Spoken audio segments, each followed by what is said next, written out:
弟兄姐妹，大家平安。平安。弟兄姐妹，大家平安。平安。很高兴我们又可以在主日我们一起来敬拜神。今天刚刚我们所读的经文，是使徒彼得写给在小亚细亚的一群教会的一封信。在小亚细亚那边有一群人，他们听到福音，他们成为上帝的儿女。他们本来他们的生活模式跟他们原来还没信主之前，还没得到这个福音之前，他们其实是一样的，他们的行为、他们的模式都跟他们一样。可是当他们认识主耶稣基督之后，他们按照了圣经的教导，他们的生活模式开始做改变。问题就来了，当他们的行为模式一改变，这些人就觉得说，怎么开始跟我们不一样？他开始互相来排斥他们。以至于在当时代，整个基督徒遭受非常大的逼迫，不管是家庭里面，因为可能家庭里面有一个人先认识这个福音，另外一个还没认识福音，在社会上也遭受很大的一个逼迫，甚至因为这样，他们被关在监狱里面。这其实是初代教会基督徒常陷入的信仰的危机，就是说会遭受一些的逼迫，因为当他们的行为方式改变了。现在的教会所碰到的信仰危机，其实跟2000年以前的教会有碰到的信仰危机其实是一样的。尤其在我们台湾，我们大家非常喜爱的一个土地，最近世界各国的局势变化非常的大，我们看到南北韩，那又看到对岸中共一直跟我们呛声。我们要更爱这个台湾这个土地，我们台湾是个民主宗教自由的一个地方。但大部分生长在台湾这块土地的百姓们，我们受儒家思想的影响、传统民俗的影响，还是以拜拜为主。庙、宫才是每个台湾百姓的日常，现在流行日常，这才是他们的日常。加上自古有拜祖先的习惯，他们没办法接受祖先死了之后没有人拜，所以在台湾要成为基督徒是非常非常的困难。当我们在2400万的台湾人的当中，我们受上帝的拣选，成为基督徒之后，这是我们一生中最棒的选择，也是我们最美的选择。因为我们选择将我们的生命交给我们主耶稣，让他成为我们的主，成为我们的王。在基督耶稣里面，我们都是一群新造的人。就像今天的感谢新奴选的歌，旧的已经过去了。新的生命将来临。那如今在台湾整个社会世俗化越来越严重，世俗化不断的侵蚀着教会。我们信徒常常在社会跟教会这两头摇摆不定。如果我们要更专注追求信仰，因着追求我们身心灵都得着改变之后，当我们越改变，我们这群新造的人就会和我们的亲人、朋友、同事。我们就开始很多的价值观、看法会不一样，我们的生活方式也会不太一样。尤其是第一代的基督徒，最常遇到的就是拜祖先的问题、扫墓的问题、拿香的问题，这个是很多人都被困扰着。传道跟牧师，我们算是幸运的。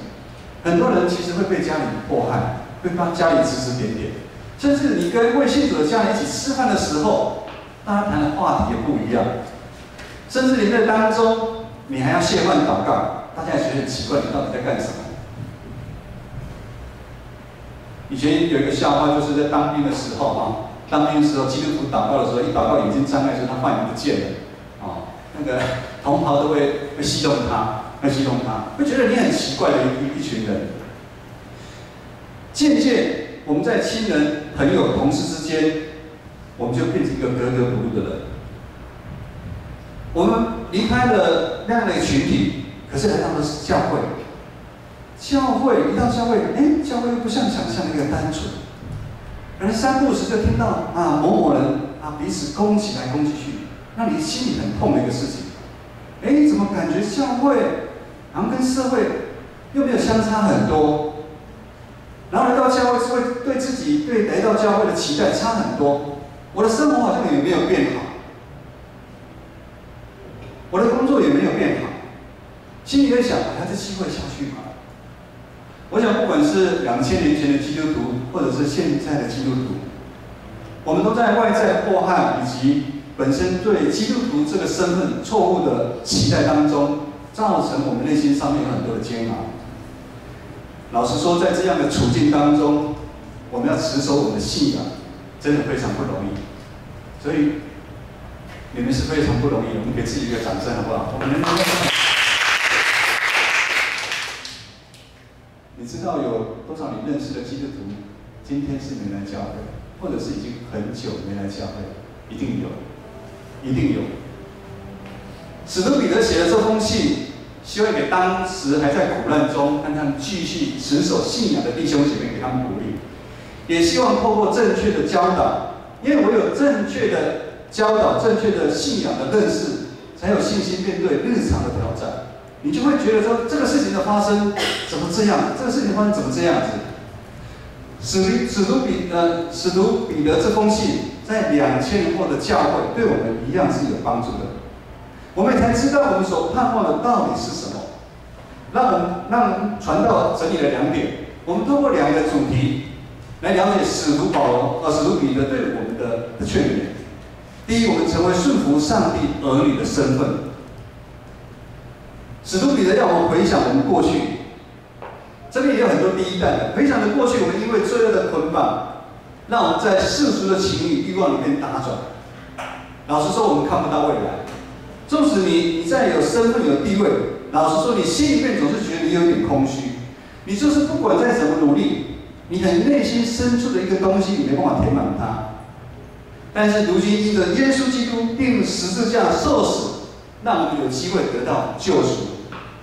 让我们脱离过去的罪以及死亡的权势，也因着耶稣基督他救恩的临到，让我们得到重新复活的生命。我们这边很多的第一代的基督徒，我们都是这样走过来的，出死入生。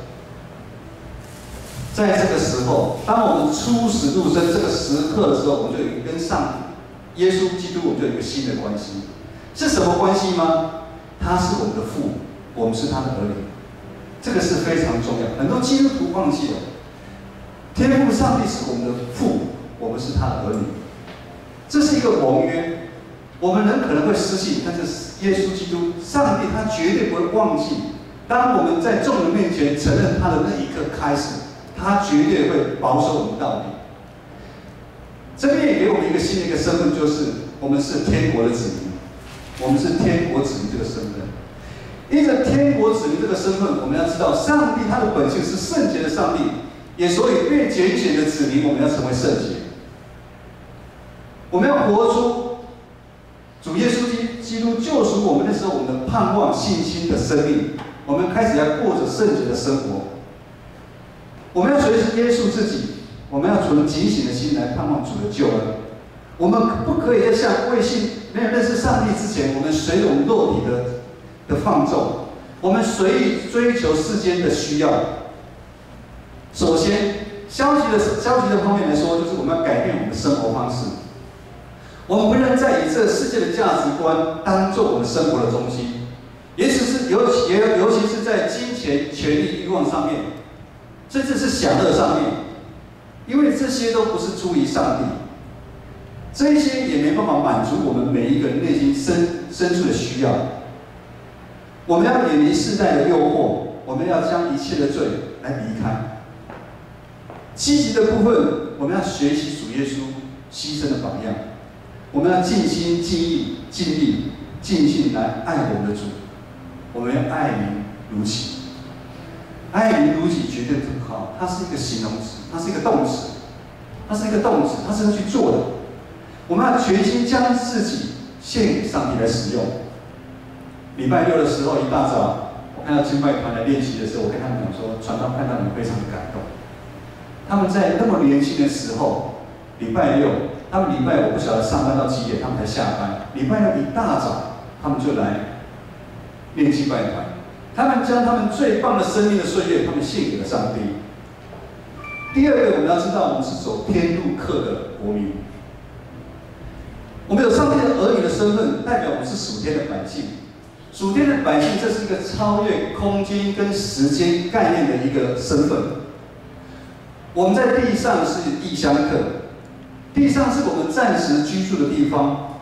我们虽然活在这个世界上，但是我们却不属这个世界。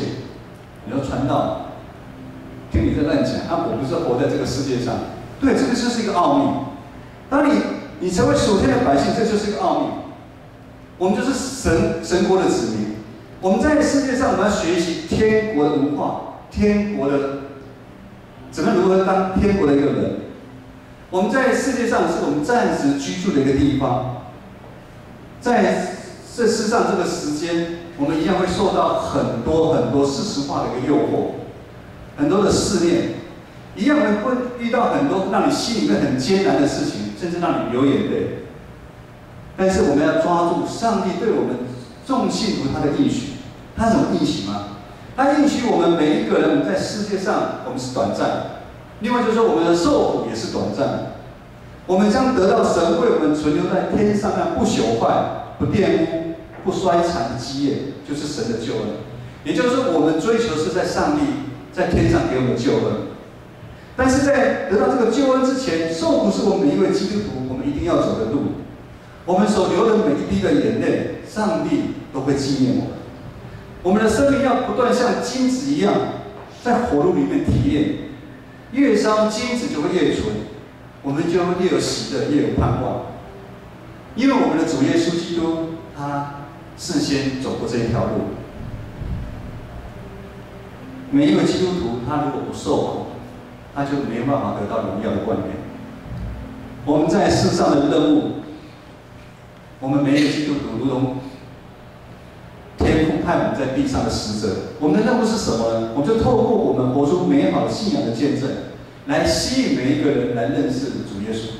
就像我们今天有新朋友来到我们的现场，我们非常的开心，我们欢迎他来到我们的现场。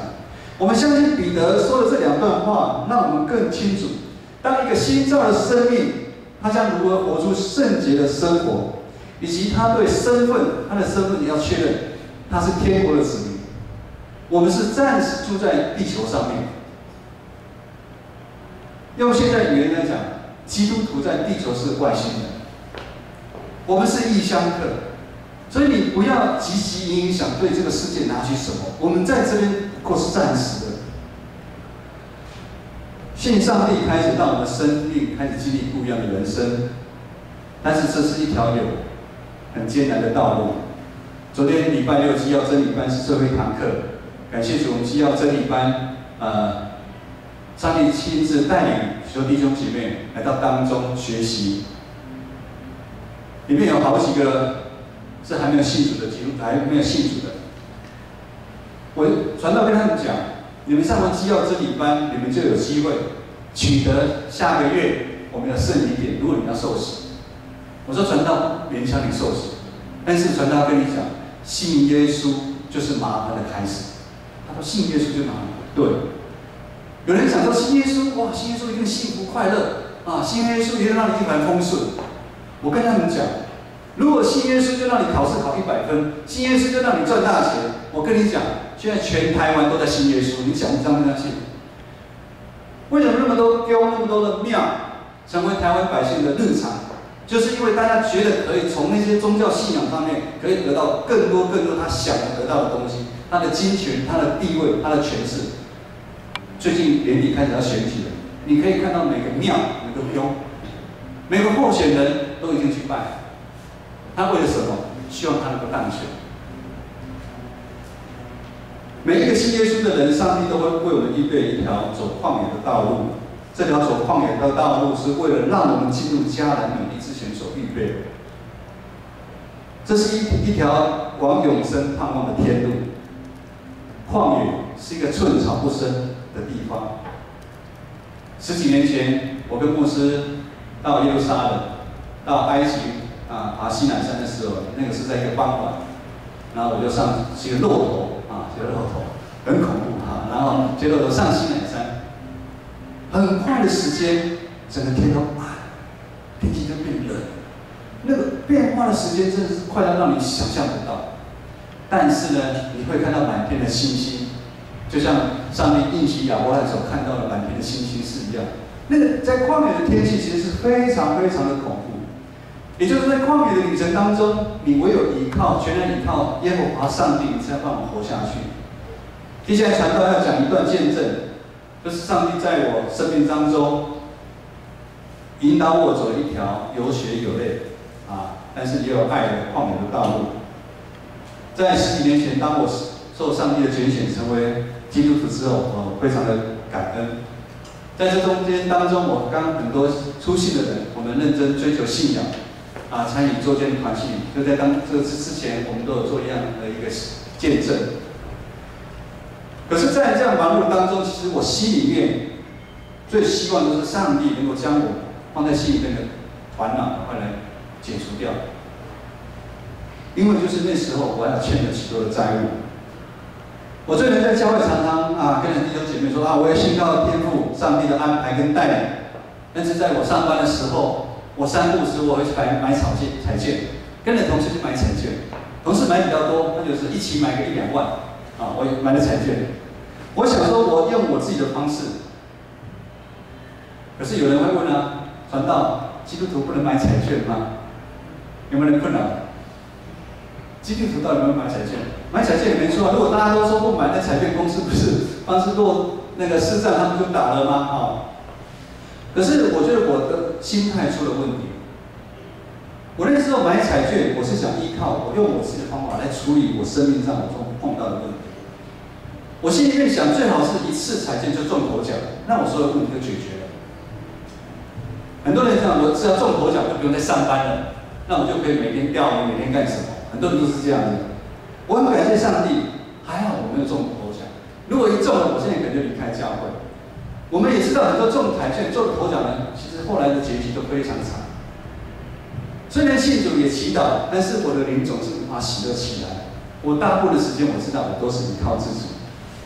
追根究底，就是我的心被我的欲望侵占了。我一直没有让耶稣基督进到我的心里面，所以我的灵我还是快乐不起来。我一样依靠自己的能力、自己的打拼，在工作，在辛苦努力着，直到上帝将我的房子用很奇妙的方式来卖掉。就有一次，我之前住的在新店一个社区那个社区有200多户我们那时候当财务委员，有一次委员会在我们家里开，然后主任委员他的儿女要结婚，他们就想要帮他买一个房子，在闲聊当中就说现在这样，目前我们这边的价钱是多少那你的房子有没有想要卖那我心里想，如果现在有那么好的价钱，那我也要卖。我说那我也要卖他说那我跟你买。那我跟你讲，事就是这样成的，我就房子就卖掉了，感谢主，因为房子的卖掉，让我开始经历上帝在对我旷野的磨练。但是这个磨练呢，不是1个礼拜、2个礼拜，也不是1年2年。这旷野的磨练差不多有10年的时间。在这10年的时间，我开始学习放下我自己的自尊，我自己的骄傲，我学习放下交托，我学习放下完全的信靠上帝。这中间的道路不好走，有时候会很生气，有时候会失望，有时候会难过，甚至会流眼泪。但是在这当中也经历了更多上帝在我们家所行的神迹奇事及恩典，让我开始用不同的眼光来看这个信仰。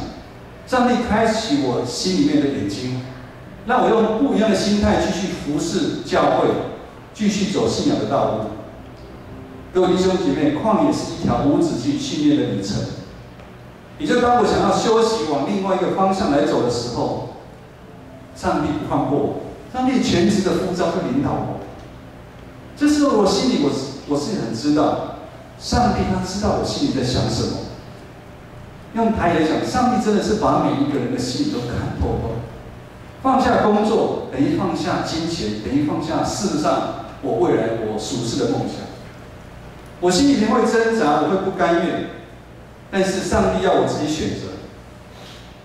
他们要选择一条完全依靠他的道路，选择一条走天国的路，选择一条开始有经历主新创造的道路，选择一条让我永远不后悔的路。这条旷野的信念，成为我跟牧师服侍我们建成教会弟兄姐妹养分的来源。在服侍的旅程当中，我们一样不断经历上帝与我们同在，在牧会上面的挑战及所需要的智慧，我们完全交托给上帝带领我们。我们祈祷，我们顺服。唯一我们要做的就是，我们要常常警醒我们自己，有2件事情我们一定要做到。第一个，我们是不是有继续存敬畏耶和华上帝的心？第二个，我们有没有终身服侍上帝所交托给我们的羊群？我们知道主耶稣，我们的大牧者，给我们在地上的任务就是这2个。我不知道什么是上帝要你完成的任务，也就是说，外交话常常讲的，什么是上帝给你的命令？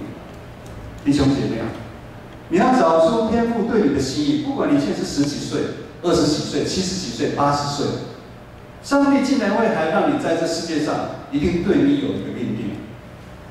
在银华熟波朱咪这个社区服侍的当中，我碰到一个非常难过的事情，就是有一个被推的轮椅来到教会参与活动的一个长者，然后我让他旁边跟我说：“传道，我觉得我是一个包袱。”我听得很难过，那么年长的姐妹都说我是一个包袱，因为我觉得我活着我成为家里这年轻人拖累他们。我真的想我赶快上天了。但是我鼓励他，我说传道每个礼拜看到你，我非常非常的开心。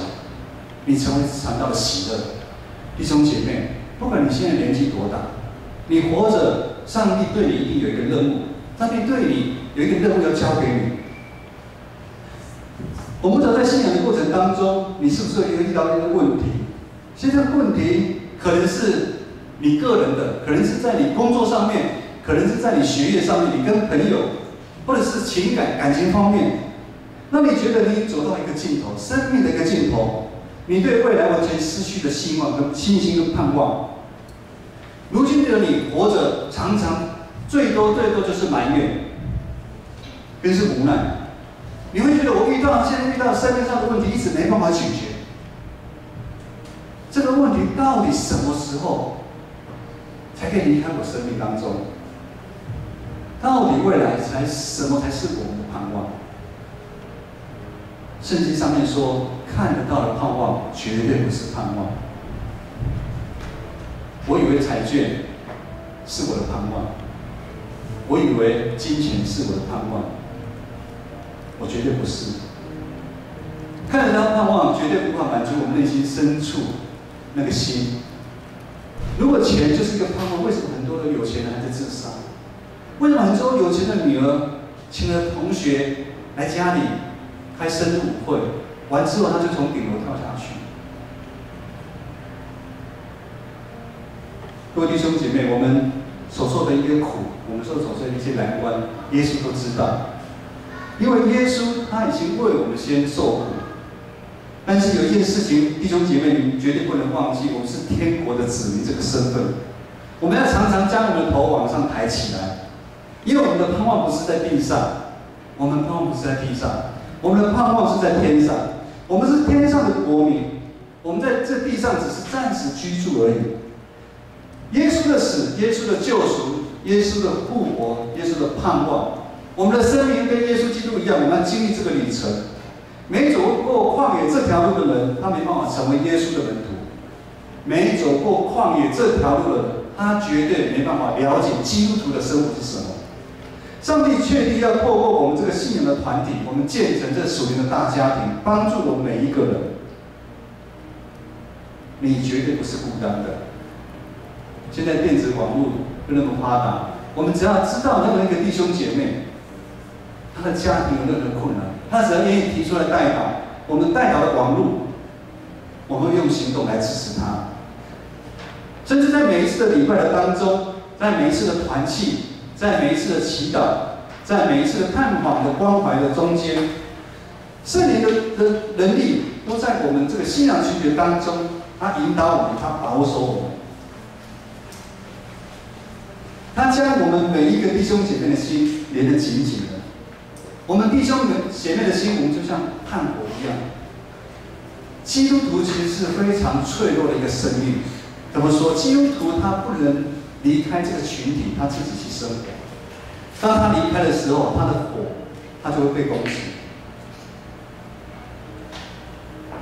当我们在这个群体里面的生活，这个群体会成为你这个炭火，当你炭火快熄掉的时候，它会成为彼此灯火来源。我们委身服侍，我们彼此相爱。各位弟兄姐妹，我们信心的火绝对不会熄掉。当你遇到困难的时候，我们要将我们的眼泪擦干，我们一定可以重新再站起来。当我们放弃走这一条天国的路，当我们常常存敬畏耶和华上帝的心，当我们在我们的日常活出我们圣洁的生活，我们就会像金子在火中越炼越纯真。在生活中，我们展现出基督的香味，我们活出喜乐的生命，我们为主做见证，成为这世界上爱跟盼望的记号。这是我们这群新造的人在地上的任务。各位弟兄姐妹，我们一起站立来唱《君王就在这里》这首歌。耶稣就在我们当中。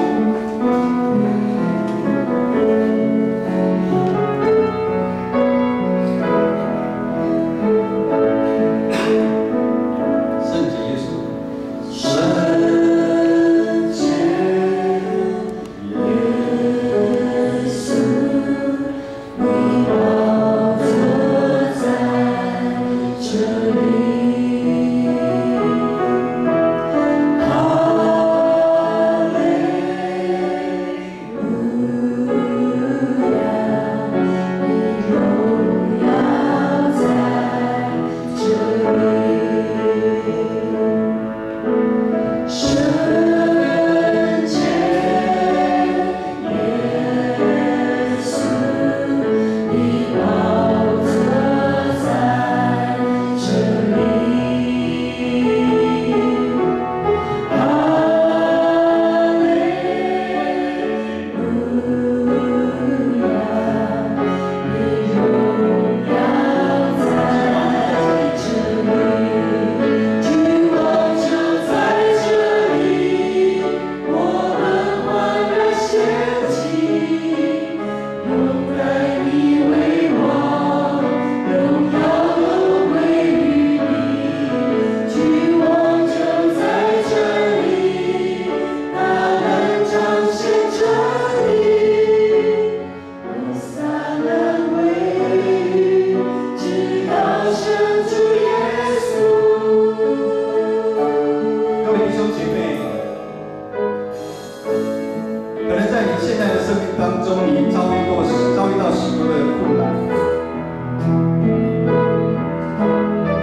远离世俗的一个诱惑与试探，让我们活出圣洁的生活，那才是上帝对我们的命令。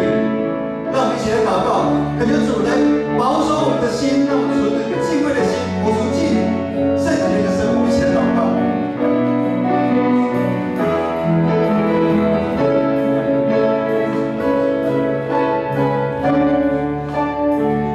亲爱的主耶稣，我来到你的面前，你是圣洁的，你要我圣洁，你帮助我悔改，帮助我转向，帮助我不看世上的一个情欲，世上的一个诱惑，让我们单单的仰望你，让我们单单的爱你。求你帮助每个弟兄姐妹，让我们在每一天里面，我们都走在你天国的道路上面，让我们每一天都为你主你所用，帮助每个弟兄姐妹成为你圣洁的器。我们一起在唱首歌，君王就在这里。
帮助我们每个弟兄姐妹，我们能够脱去世上的残累，让我们单单的仰望他，让我们单单的敬畏他，让我们在我们的日常，我们过得圣洁的生活。